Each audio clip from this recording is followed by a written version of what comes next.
Voici la partie du programme de la classe de seconde concernant les vecteurs.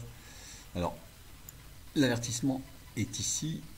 On est censé définir d'abord la translation, qui transforme un point A en un point B, puis le vecteur associé. Dans le cours qui suit, on ne procède pas comme ça, mais traditionnellement, on définit le vecteur AB d'abord. Alors, la définition de la translation d'abord, effectivement, ça donne une définition de la somme qui est assez simple, hein, mais quand même, pour le produit, c'est plus désagréable. Hein. Voici le plan des vidéos qui suivent. Alors, définition, on l'a dit, la plus traditionnelle, en fait par direction, sens et longueur, mais ça n'apparaît explicitement qu'à ce paragraphe.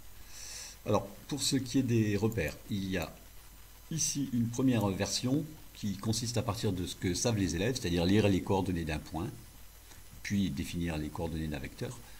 Et ici, qui est une sorte de nostalgie de l'époque où les espaces affines étaient introduits à partir des espaces vectoriels. Voilà. Et c'est la démarche inverse. Hein.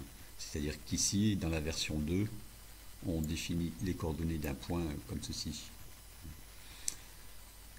Et du coup, si on ne se contente de la version 1, il faut quand même donner cette relation. Alors, les translations, bien sûr, apparaissent ici. Et en gros, tout ce qui est la colonne de gauche, c'est ce qu'on est censé faire en classe de seconde, et la colonne de droite, c'est ce qu'on est tenté de faire, mais qu'il est le plus souvent désastreux de faire en classe entière, hein, donc on peut envoyer certains élèves, voilà, regarder certaines choses. Tout est fait sous forme de notions qui sont données, mais aussi d'exercices, hein, donc 13 à 17, voilà. Et une dernière chose est qu'il ne faut pas faire 16 et 17 dans la foulée, hein, parce que c'est bien la même histoire, mais avec des formules inversées. Enfin bref, il ne faut pas introduire de confusion. Hein.